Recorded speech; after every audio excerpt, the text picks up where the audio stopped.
భారతదేశ ఆర్థిక వాస్తవికత జిడిపి వృద్ధి వర్సెస్ ఒక సామాన్యుడి ఒక పేదవాడి బ్రతుకు గణాంకాల వెనుక దాగిన సత్యం. నమస్కారం. ఈరోజు మనం ఒక ముఖ్యమైన విషయం గురించి మాట్లాడుకుందాం.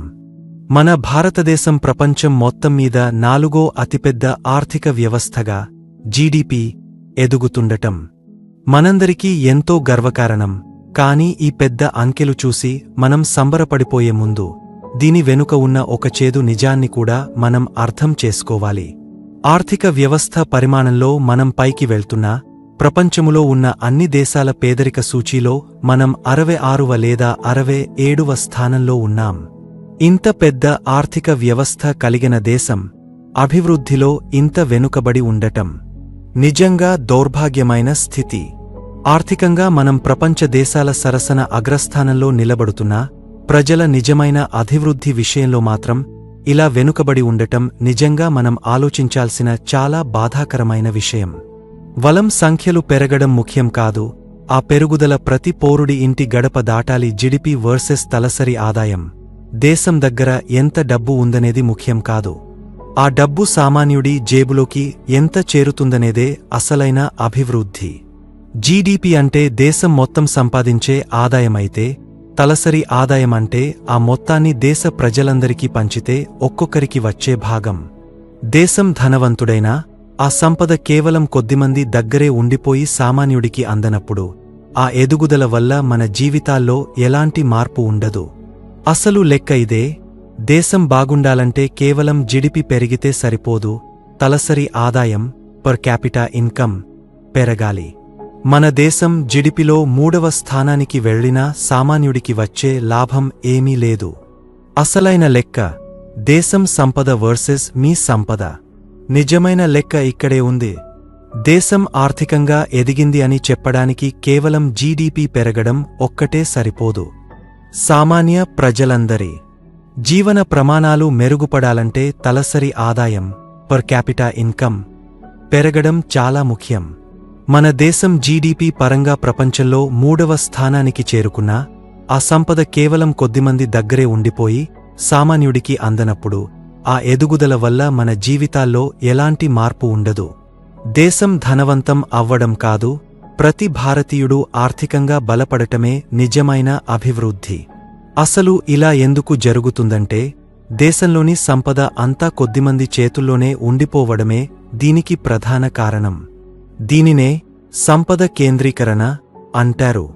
ఒకప్పుడు మన దేశంలో కేవలం 2-3 బిలియనీర్లు మాత్రమే ఉండేవారు. కాని ఈరోజు ఆ సంఖ్య ఏకంగా 200కు చేరుకుంది.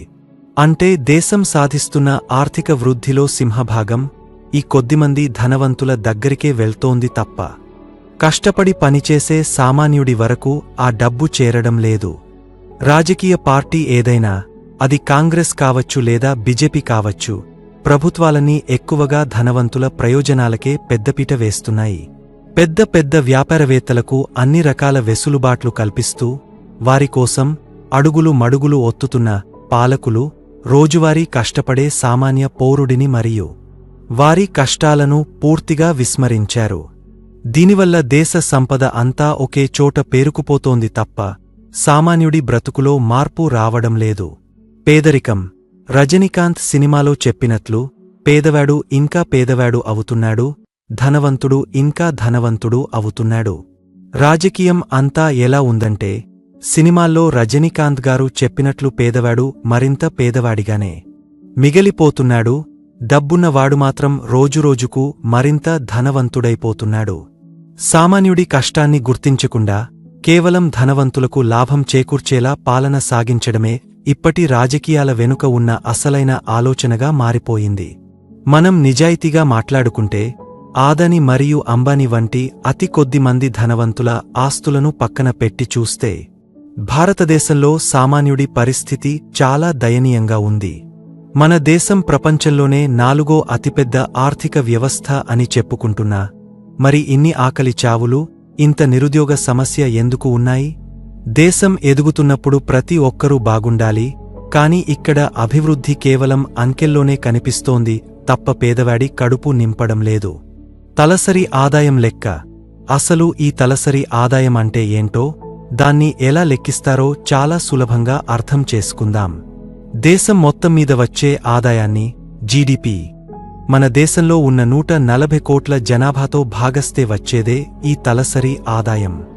దీని అర్థం ఏంటంటే, దేశం సంపాదన, జీడీపీ ఎంత భారీగా పెరిగినా ఆ సంపదను పంచుకోవాల్సిన జనాభా కూడా భారీగా ఉన్నప్పుడు ఒక్కొక్కరికి వచ్చే వాటా చాలా తక్కువగా ఉంటుంది.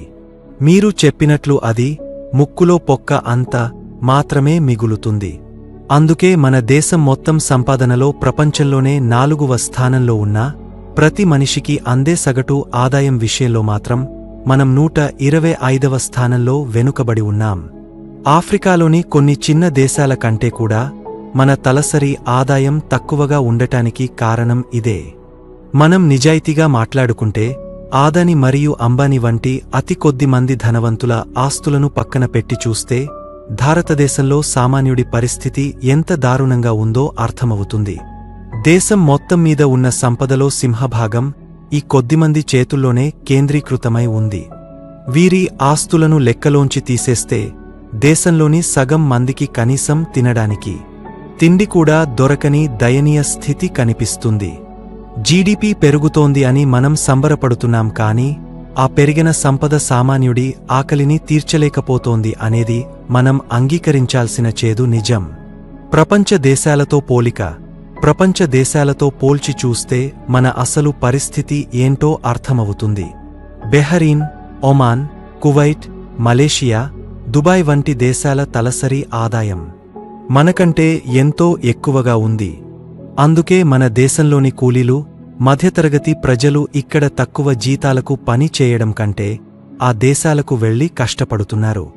సామాన్యుడికి కావాల్సింది ఆ తలసరి ఆదాయమే. దేశంలో అదానీలు, అంబానీలు 1000 కోట్లు సంపాదిస్తే మాకేంటి లాభం?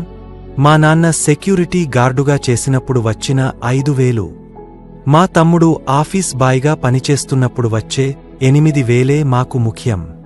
ఆ కొద్దిపాటి సంపాదనే మా ఇల్లు గడుపుతుంది తప్ప బిలియనీర్ల ఆస్తులు పెరగడం వల్ల మా జీవితాల్లో ఎలాంటి మార్పు రాదు.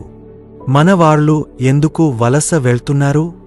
మనం మన దేశం గురించి గొప్పలు చెప్పుకుంటాం, కానీ వాస్తవాలు వేరేలా ఉన్నాయి. మనం విదేశాలకు ఎందుకు వలస వెళ్తున్నామంటే ఇక్కడ మన కష్టానికి తగిన ప్రతిఫలం దొరకడం లేదు. మనం జీడీపీలో ప్రపంచంలోనే 4వ స్థానంలో ఉన్నామని ఎంతో గొప్పగా చెప్పుకుంటాం, కానీ వాస్తవానికి ఒక సామాన్యుడి జీవితంలో ఆ వృద్ధి ఎక్కడా కనిపించడం లేదు. మలేషియా, ఒమాన్, కువైట్ వంటి దేశాల్లో తలసరి ఆదాయం మనకంటే చాలా ఎక్కువ. అక్కడ ఒక సామాన్య కార్మికుడు పనిచేసినా తన ఖర్చులు పోను ఇంటికి కొంత సొమ్ము పంపించి తన కుటుంబాన్ని బాగా చూసుకోగలుగుతున్నాడు. కానీ మన దేశంలో ఒక సామాన్యుడు రోజు మొత్తం కష్టపడినా వచ్చే జీతం కనీసం నెల గడవడానికి కూడా సరిపోవడం లేదు.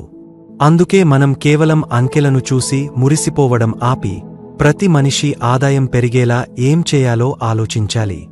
మన దేశంలోని కూలీలు, మధ్యతరగతి ప్రజలు ఈ దేశాలకు ఎందుకు వెళ్లి పనిచేస్తున్నారు? ఎందుకంటే అక్కడ తలసరి ఆదాయం ఎక్కువ, శ్రమకు తగ్గ ఫలితం ఉంటుంది. భారతదేశంలో పనిచేస్తే వచ్చేది చాలా తక్కువ.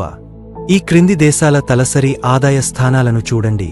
బెహరీన్ 102వ స్థానం, ఒమాన్ 73వ స్థానం, కువైట్ 66వ స్థానం, ఖతర్ 57వ స్థానం, మలేషియా 36వ స్థానం, యుఏఈ, దుబాయ్ 29వ స్థానం, సౌదీ అరేబియా 19వ స్థానం. రాజకీయ నాయకులు ఎప్పుడూ ప్రజలను కేవలం ఓటు బ్యాంకుగా చూసి ఎన్నికల సమయంలో చేపలు అంటే ఉచిత పథకాలు లేదా నగదు ఇచ్చి ఓట్లు వేయించుకుంటారు. కానీ ఆ చేపలు ఒక్క పూట ఆకలిని మాత్రమే తీరుస్తాయి. నేను గతంలో చైనా సిరీస్లో చెప్పినట్లు, మనకు కావాల్సింది ప్రభుత్వం ఇచ్చే చేపలు కాదు, చేపల వల. అంటే మనకు చేపలు పట్టుకునే నైపుణ్యం, ఉపాధి అవకాశాలు కల్పించాలి. అప్పుడే మనం సొంతంగా ఎదిగి 10 మందికి పెట్టే స్థాయికి చేరుకుంటాం.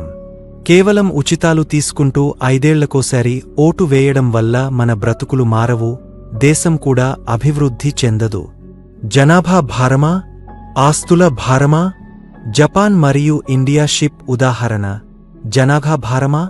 మనం జపాన్ దేశాన్ని దాటేశామని ఎంతో సంబరపడుతున్నాం, కాని ఈ ఒక్క ఉదాహరణతో అసలు తేడా ఏంటో చూడండి.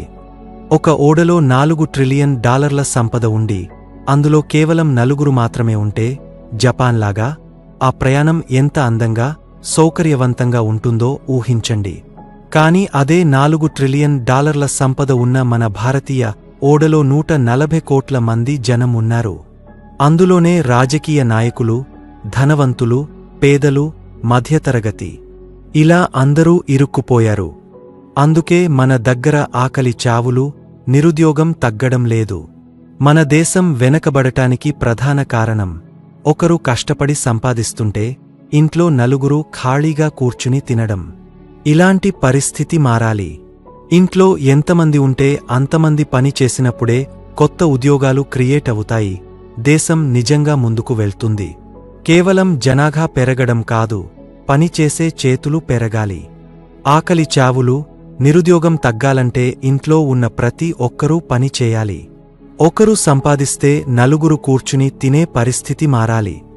మన దేశంలో ఆకలి చావులు, నిరుద్యోగం వంటి సమస్యలు పూర్తిగా పోవాలంటే మన కుటుంబ వ్యవస్థలో ఒక పెద్ద మార్పు రావాలి. ఒకే వ్యక్తి సంపాదన మీద 4 ఆధారపడి బ్రతికే పద్ధతి ఉన్నంతకాలం ఆ కుటుంబం ఆర్థిక ఇబ్బందుల నుంచి బయటపడలేదు. దేశంలో పని చేయగలిగే శక్తి ఉన్న ప్రతి ఒక్కరూ ఏదో ఒక ఉపాధి లేదా పనిలో భాగస్వాములు కావాలి. ఎప్పుడైతే ఇంట్లో అందరూ కష్టపడతారో అప్పుడే ఆ కుటుంబ ఆదాయం పెరుగుతుంది మరియు దేశంలో నిరుద్యోగ సమస్య తగ్గుతుంది. కేవలం ఒకరిమీద భారం వేయకుండా ప్రతి ఒక్కరూ బాధ్యతగా పనిచేసినప్పుడే మన దేశం పేదరికం నుంచి విముక్తి పొందుతుంది. సామాజిక రుగ్మతలు, మతం వర్సెస్ అభివృద్ధి. మన దేశం వెనుకబడి ఉండటానికి ప్రధాన కారణం మూఢనమ్మకాలు మరియు మత విద్వేషాలు. బాబాల వ్యాపారం. దేశంలో దాదాపు 20 లక్షల మంది బాబాలు ఉన్నారు. కేవలం హైదరాబాద్లోనే 500 మచాలు ఉన్నాయి, కాని సరైన సైంటిస్టులు లేరు. వీరు మత విద్వేషాలను రచ్చగొడుతూ డబ్బు సంపాదిస్తున్నారు. సామాజిక రుగ్మతలు. మతం కంటే అభివృద్ధి మిన్న. మన దేశం అభివృద్ధిలో వెనుకబడి ఉండటానికి అసలైన కారణం మనం అభివృద్ధి కంటే మతానికి, మూఢనమ్మకాలకే ఎక్కువ ప్రాధాన్యత ఇవ్వడం. నేడు దేశంలో శాస్త్రవేత్తల కంటే బాబాల సంఖ్యే ఎక్కువగా ఉంది. సుమారు 20 లక్షల మంది బాబాలు భక్తిని ఒక పెద్ద వ్యాపారంగా మార్చుకుని ప్రజల మధ్య మత విద్వేషాలను రచ్చగొడుతూ పబ్బం గడుపుకుంటున్నారు. ఏసీల నుంచి వచ్చే మురికి నీటిని తీర్థం అని తాగేంతగా మనం మూఢనమ్మకాల్లో మునిగపోయాం. చైనా, జపాన్ వంటి దేశాలు టెక్నాలజీతో దూసుకుపోతుంటే మనం మాత్రం గుడి, మసీదు, చర్చి అంటూ గొడవల్లోనే సమయాన్ని వృధా చేస్తున్నాం. చదువుకున్న మేధావులను గౌరవించడం మానేసి మతం పేరుతో రెచ్చగొట్టే వారి వెనుక తిరిగితే దేశం ఎప్పటికీ బాగుపడదు. అభివృద్ధి అనేది గుడులు, మసీదులు కూల్చడంలో లేదు, పేదరికాన్ని కూల్చడంలో ఉంది. మత విద్వేషాలు. ఉదయం లేస్తే చర్చిలు, గుడుల మీద గొడవలు. అభివృద్ధిని పక్కన పెట్టి మతం పేరుతో రాజకీయాలు చేస్తున్నారు. నేటి కాలంలో మనం ఉదయం నిద్ర లేవగానే వింటున్న వార్తలు ఎలా ఉంటున్నాయంటే, ఫలానా చోట చర్చి మీద దాడి జరిగిందని ఒకరు, గుడిని పాడుచేశారని మరొకరు, ఇలా మతం పేరుతో నిరంతరం గొడవలు పడుతూనే ఉన్నాం. రాజకీయ నాయకులు కూడా ప్రజల అసలు సమస్యలైన విద్య, వైద్యం మరియు ఉద్యోగాల గురించి మాట్లాడకుండా మతం పేరుతో ప్రజల మధ్య చిచ్చుపెట్టి తమ రాజకీయ పబ్బం గడుపుకుంటున్నారు. మనం అభివృద్ధిని పక్కన పెట్టి ఇలా మతపరమైన గొడవల్లోనే మునిగపోతే దేశం 100 ఏళ్లైనా వెనకబడే ఉంటుంది. మతం అనేది ఇంట్లో ఉండాలి కాని అది దేశాభివృద్ధికి అడ్డంకి కాకూడదు. పాకిస్తాన్లో ముస్లింల పేరుతో చేసే జిహాద్ రాజకీయంలాగే ఇక్కడ కూడా మతం పేరుతో మనుషులను రెచ్చగొడుతున్నారు. మతం పేరుతో రాజకీయం ఒక ప్రమాదకరమైన ధోరణి. పాకిస్తాన్లో మతం పేరుతో జిహాద్ అని చెప్పి ప్రజలను ఎలా రెచ్చగొడుతున్నారో, దురదృష్టవశాత్తు మన దేశంలో కూడా మతం పేరుతో మనుషుల మధ్య అలాగే విద్వేషాలను పెంచుతున్నారు.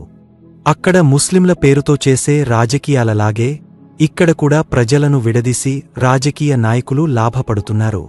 ఈ మతపరమైన గొడవల్లో చనిపోయేది ఎప్పుడూ సామాన్యులే. మనం గ్రహించాల్సింది ఏంటంటే మన అసలు సమస్య పక్క మతంవాడు కాదు, మన ఇంట్లో ఉన్న ఆకలి మరియు పేదరికం. మతాన్ని పక్కన పెట్టి అభివృద్ధి కోసం పోరాడినప్పుడే మనం ఒక గొప్ప దేశంగా ఎదుగుతాం. మేధావులకు గౌరవం లేదు. సైంటిస్టులను, రాజ్యాంగం చెప్పేవారిని గౌరవించడం మానేసి బూతులు తిట్టేవాళ్లను, మత విద్వేషాలు పెంచే బ్యాచ్లను సపోర్ట్ చేస్తున్నారు. మేధావుల నిర్లక్ష్యం దేశ ప్రగతికి అసలైన అడ్డంకి. మన దేశం నిజంగా అభివృద్ధి చెందాలంటే సమాజంలోని మేధావులను, అంటే శాస్త్రవేత్తలను మరియు రాజ్యాంగం పట్ల అవగాహన కల్పించే వారిని మనం గౌరవించాలి. కాని దురదృష్టవశాత్తు నేడు మనం నిజమైన విజ్ఞానాన్ని ఇచ్చే వారిని పక్కన పెట్టి సోషల్ మీడియాలో బూతులు తిట్టే వారిని లేదా మత విద్వేషాలు రెచ్చగొట్టే వారిని ఎక్కువగా ప్రోత్సహిస్తున్నాం. జ్ఞానాన్ని అందించే వారిని కాకుండా విద్వేషాన్ని పెంచే వాళ్ల వెనుక నడిస్తే దేశం అభివృద్ధిలో వెనుకబడిపోతుంది. మనం చదువుకున్న వారిని, దేశ ప్రగతికి పాటుపడే వారిని ఆదరించి వాళ్లకు అండగా నిలబడాలి. అప్పుడే మన దేశానికి ఒక గౌరవం, మన భావి తరాలకు ఒక మంచి భవిష్యత్తు లభిస్తాయి. చదువుకున్న వాడికి విలువ లేని దేశం ఎప్పటికీ బాగుపడదు. కొనుగోలు శక్తి మరియు రూపాయి క్షీణత. ఒక దేశం నిజంగా బాగుపడాలంటే ఆ దేశం తనలోని మేధావులను మరియు విద్యావంతులను గౌరవించాలి. కాని మన దగ్గర పరిస్థితి ఎలా ఉందంటే, చదువుకున్న వారి మాట కంటే మతం పేరుతో రెచ్చగొట్టే వారి మాటలకే ఎక్కువ విలువ ఇస్తున్నాం. ఎక్కడైతే తెలివైన వారికి, శాస్త్రవేత్తలకు మరియు నిజాయితీగా పనిచేసే మేధావులకు గుర్తింపు ఉండదో ఆ దేశం ఎన్ని ఏళ్లైనా అభివృద్ధి చెందదు. మేధావులను పక్కన పెట్టి మూఢనమ్మకాలను నమ్ముతూ ఉంటే మన దేశం ప్రపంచ దేశాలతో పోటీ పడలేదు. కాబట్టి మనం చదువుకు మరియు జ్ఞానానికి ఇచ్చే విలువను బట్టే మన దేశ భవిష్యత్తు ఆధారపడి ఉంటుంది. తలసరి ఆదాయంతో పాటు కొనుగోలు శక్తి, పర్చేసింగ్ పవర్ పెరగాలి. కొనుగోలు శక్తి, డబ్బు విలువ కూడా పెరగాలి. కేవలం చేతికి వచ్చే జీతం పెరిగితే సరిపోదు. ఆ డబ్బుతో మనం ఎన్ని వస్తువులు కొనగలమో కూడా పెరగాలి. దీనినే కొనుగోలు శక్తి, పర్చేసింగ్ పవర్ అంటారు. ఉదాహరణకు, మలేషియాలో మన సుబ్బారావు 60,000 రూపాయలు సంపాదిస్తే అక్కడ ఉన్న ధరల ప్రకారం అన్ని ఖర్చులు పోను 40,000 మిగిల్చుకోగలుగుతున్నాడు. అదే సుబ్బారావు ఇండియాలో 15,000 సంపాదిస్తే ఇక్కడ ఉన్న ధరలకు ఆ 15,000 నెల గడవడానికి కూడా సరిపోవు. మన దేశంలో తలసరి ఆదాయం తక్కువగా ఉండటంతో పాటు వస్తువుల ధరలు కూడా సామాన్యుడికి అందుబాటులో లేవు. మన దేశ ఆర్థిక వ్యవస్థను లోతుగా పరిశీలిస్తే కేవలం మన సంపాదన తక్కువగా ఉండటమే కాదు, ఉన్న కొద్దిపాటి సంపాదనతో కనీస అవసరాలను తీర్చుకోలేకపోవడం పర్చేసింగ్ పవర్ అసలైన సమస్య. దీనినే కొనుగోలు శక్తి క్షీణించడం అంటారు. సామాన్యుడిపై ధరల భారం, సంపాదన వర్సెస్ ఖర్చులు. ఒక సామాన్య కార్మికుడు నెలకు 15,000 రూపాయలు సంపాదిస్తే అందులో ఇల్లు గడవడానికే 12 నుండి 13,000 ఖర్చవుతున్నాయి. అంటే భవిష్యత్తు కోసం పొదుపు చేసుకునే అవకాశం ఆ పేదవాడికి అస్సలు ఉండటం లేదు. అందుబాటులో లేని సౌకర్యాలు. విదేశాల్లో ఒక సాధారణ ఉద్యోగ కూడా తన నెల సంపాదనతో విమాన ప్రయాణాలు చేయగలడు. కాని మన దేశంలో ఒక రాష్ట్రం నుండి మరో రాష్ట్రానికి వెళ్లాలన్నా ఫ్లైట్ టికెట్ ధర సామాన్యుడి నెల జీతంలో సగానికి పైగా ఉంటోంది. ధరల పెరుగుదల. రోజువారీ నిత్యావసర వస్తువుల ధరలు పెరుగుతున్న వేగంతో పోలిస్తే సామాన్యుడి జీతాలు పెరగడం లేదు. ఫలితంగా దేశంలో ఎదుగుతున్న పేదవాడు మాత్రం ఇంకా పేదరికంలోనే మగ్గపోతున్నాడు. ఒక సామాన్య కార్మికుడు తన ఊరి నుండి పక్క రాష్ట్రానికి వెళ్లాలన్నా ఫ్లైట్ టికెట్ ధర అతని సగం నెల జీతం అంత ఉంటోంది. ఇలాంటి పరిస్థితుల్లో పేదవాడు ఎప్పటికీ పేదవాడిగానే మిగిలిపోతాడు. అందుకే దేశం అభివృద్ధి చెందింది అని చెప్పాలంటే సామాన్యుడి ఆదాయం పెరగడంతో పాటు అతని కొనుగోలు శక్తి కూడా పెరగాలి. మలేషియాలో ఒక సామాన్య సుబ్బారావు 60,000 సంపాదిస్తే 40,000 సేవ్ చేయగలడు. కానీ ఇండియాలో 15,000 సంపాదిస్తే ఏమీ మిగలదు. మన దగ్గర ఫ్లైట్ టికెట్ కొనడం కూడా ఒక పేదవాడికి భారమే. మరోవైపు రూపాయి విలువ రోజురోజుకు పడిపోతోంది. $1 విలువ 92 రూపాయలకు చేరింది. ఇది 100కు చేరువలో ఉంది. జై శ్రీరామ్ అని భక్తితో అనడం తప్పు కాదు, కాని భక్తిని చూపిస్తూ ఎదుగుదలని అడ్డుకోవడం తప్పు.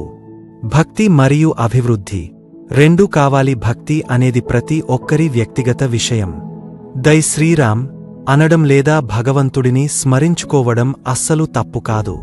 కాని అసలైన సమస్య ఎక్కడ వస్తుందంటే, దేశం ఎదుర్కొంటున్న ఆర్థిక సమస్యలను, నిరుద్యోగాన్ని పక్కన పెట్టి కేవలం భక్తిని ఒక ఆయుధంగా వాడుకుని అభివృద్ధిని అడ్డుకున్నప్పుడు. ఉదాహరణకు, డాలర్తో పోలిస్తే రూపాయి విలువ 92 రూపాయలకు పడిపోతున్నప్పుడు లేదా నిత్యావసర వస్తువుల ధరలు ఆకాశాన్ని తాకుతున్నప్పుడు ఆ సమస్యల మీద పోరాడకుండా కేవలం నినాదాలతో సరిపెట్టుకుంటే దేశం ఎలా ముందుకు వెళ్తుంది? మనం దేవుడిని నమ్ముతూనే మన దేశం ఎందుకు వెనుకబడి ఉందో ప్రశ్నించాలి. భక్తి అనేది మన మనసుకు శాంతిని ఇవ్వాలి కాని దేశం ఎదుర్కొంటున్న వాస్తవ సమస్యల నుండి మనల్ని పక్కదారి పట్టించకూడదు. మనం దేవుడిని నమ్ముతూనే మన చుట్టుపక్కల ఉన్న చిన్న దేశాలు కూడా అభివృద్ధిలో మనల్ని ఎలా దాటుతున్నాయి? మన దేశంలో ఎందుకు ఇంకా ఆకలి చావులు ఉన్నాయి? రూపాయి విలువ ఎందుకు పడిపోతోంది అని ప్రశ్నించే చైతన్యం పెంచుకోవాలి. 20 లక్షల మంది బాబాలు భక్తిని వ్యాపారంగా మార్చి మనల్ని మూఢనమ్మకాల్లో ఉంచుతున్నప్పుడు మనం శాస్త్రీయంగా ఆలోచించి అభివృద్ధి గురించి మాట్లాడాలి. నిజమైన భక్తి అంటే కేవలం గుడికి వెళ్లడం కాదు, మన దేశాన్ని ఒక గొప్ప ఆర్థిక శక్తిగా మార్చడానికి ప్రతి ఒక్కరూ బాధ్యతగా పనిచేయడం. భక్తి అనేది మన మనసులో ఉండాలి, కాని అది మన కళ్లకు గంతలు కట్టకూడదు.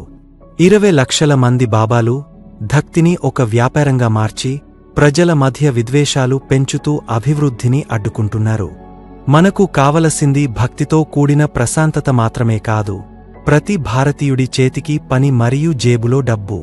అభివృద్ధి లేని భక్తి ఆకలితో ఉన్న పేదవాడి కడుపు నింపలేదు. ముగింపు: మార్పు మన నుండే మొదలవ్వాలి. మతం, కులం పక్కన పెట్టి దేశాభివృద్ధి గురించి ఆలోచించండి. నిజమైన మార్పు అనేది మన నుండే మొదలవ్వాలి. మనం కులం, మతం పేరుతో ఒకరితో ఒకరు గొడవపడుతున్నంతకాలం ఆ గొడవలను ఆసరాగా చేసుకుని రాజకీయ నాయకులు మనల్ని అసలైన సమస్యల నుండి పక్కదారి పట్టిస్తూనే ఉంటారు. మనం మన పాలకుల నుండి కోరుకోవాల్సింది కేవలం భావోద్వేగపూరితమైన నినాదాలు కాదు, మనకు కావాల్సింది నాణ్యమైన విద్య, మెరుగైన వైద్యం మరియు ప్రతి చేతికి పని. ఎప్పుడైతే మనం మత విద్వేషాలను పక్కన పెట్టి శాస్త్రీయంగా ఆలోచిస్తూ దేశాభివృద్ధి గురించి ప్రశ్నించడం మొదలు పెడతామో అప్పుడే భారతదేశం నిజమైన అగ్రరాజ్యంగా ఎదుగుతుంది. 200 మంది బిలియనీర్ల ఆస్తుల మీద కాకుండా మన స్వయంశక్తి మీద మన జీవితాలు ఆధారపడాలి. మన దేశ భవిష్యత్తును విద్వేషంతో పాడు చేసుకోకుండా అభివృద్ధి అనే బాటలో అందరం కలిసి నడుద్దాం. జనాభా నియంత్రణ ఉండాలి, ఎగుమతులు పెరగాలి, మన కొనుగోలు శక్తి పెరగాలి. ఆదానీలు, అంబానీల మీద మన జీవితాలు ఆధారపడకూడదు. దేశం అభివృద్ధి పథంలో దూసుకుపోవాలంటే మొదట మనం జనాభాను అదుపులో ఉంచుకోవాలి. అప్పుడే ఉన్న వనరులు అందరికీ సరిపోతాయి. మనం ఇతర దేశాల నుండి వస్తువులను దిగుమతి చేసుకోవడం తగ్గించి మన దేశంలో తయారైన వస్తువులను ప్రపంచానికి ఎగుమతి చేయాలి. దీనివల్ల మన దేశానికి ఆదాయం పెరుగుతుంది. ముఖ్యంగా దేశ సంపద కేవలం అదానీలు, అంబానీల వంటి కొద్దిమంది బిలియనీర్ల చేతుల్లోనే ఉండకూడదు. ఆ సంపద సామాన్యుడికి అందాలి. ప్రతి పౌరుడి కొనుగోలు శక్తి పెరగాలి. మన జీవితాలు ధనవంతుల మీదో ప్రభుత్వాల మీదో ఆధారపడకుండా మన కష్టం మన దగ్గరే ఉండి ప్రతి భారతీయుడు ఆత్మగౌరవంతో బ్రతికే రోజే నిజమైన అభివృద్ధి. మన డబ్బు మన దగ్గర ఉండాలి. రాజ్యాంగబద్ధంగా ఆలోచించి చదువుకున్న వారిని ప్రోత్సహించండి. మేధావుల పాత్ర మరియు ఆర్థిక స్వేచ్ఛ. మన కష్టం మన దగ్గరే ఉండాలి. మన సంపాదన మన అవసరాలకు సరిపోయి మన జీవితాలను మనమే నిర్దేశించుకోగలిగేలా ఉండాలి. ఎక్కడో ఉన్న బిలియనీర్ల ఆస్తులు పెరగడం వల్ల మన బ్రతుకులు మారవు. అందుకే మనం రాజ్యాంగబద్ధంగా ఆలోచించడం నేర్చుకోవాలి. మన మధ్య ఉన్న చదువుకున్న వారిని, మేధావులను మరియు శాస్త్రవేత్తలను ప్రోత్సహించండి. కేవలం భావోద్వేగాలతో రెచ్చగొట్టే వారి వెనుక కాకుండా దేశ ప్రగతికి బాటలు వేసే జఘానవంతులకు అండగా నిలబడండి. తెలివైన వారికి గౌరవం దక్కినప్పుడే దేశం నిజంగా బాగుపడుతుంది. మనం మతం పేరుతో ఒకరిని ఒకరు ద్వేషించుకుంటూ విచక్షణ లేకుండా మూఢనమ్మకాల వెనుక పడుతున్నంత కాలం మన దేశం మరో 100 ఏళ్లైనా ఇప్పుడున్న స్థితిలోనే ఉండిపోతుంది. ప్రపంచ దేశాలు టెక్నాలజీతోనూ శాస్త్రీయ ఆలోచనలతోనూ భవిష్యత్తు వైపు దూసుకుపోతుంటే మనం మాత్రం ఇంకా పాతకాలపు గొడవల్లోనే మన సమయాన్ని మరియు శక్తిని వృధా చేస్తున్నాం. నిజమైన దేశభక్తి అంటే తోటి మనిషిని గౌరవించి దేశాభివృద్ధిలో భాగస్వాములు కావడమే. మన ఆలోచనా విధానం మారనంత వరకు ఈ దేశ తలరాత మారదు. అసలైన అభివృద్ధికి అడ్డంకులు మత విద్వేషం. ఇది ప్రజల మధ్య గోడలను కడుతుంది తప్ప కడుపు నింపదు. మూఢనమ్మకాలు ఇవి శాస్త్రీయ ఆలోచనలను చంపేసి దేశాన్ని వెనక్కి లాగుతాయి. సమయ వృధా. అభివృద్ధి గురించి చర్చించాల్సిన సమయంలో అనవసరపు గొడవలు పడటం వల్ల అభివృద్ధి కుంటుపడుతుంది. మనమందరం కలిసి అభివృద్ధి బాటలో నడవాల్సిన సమయం ఇది. మన దేశం నిజమైన అగ్రరాజ్యంగా ఎదగాలంటే అది కేవలం అంకెలతో సాధ్యం కాదు. ప్రతి భారతీయుడి ఆలోచన విధానంలో మార్పు వచ్చినప్పుడే సాధ్యమవుతుంది. మత విద్వేషాలను, మూఢనమ్మకాలను పక్కన పెట్టి శాస్త్రీయ దృక్పథంతో అభివృద్ధి దిశగా అడుగులు వేద్దాం.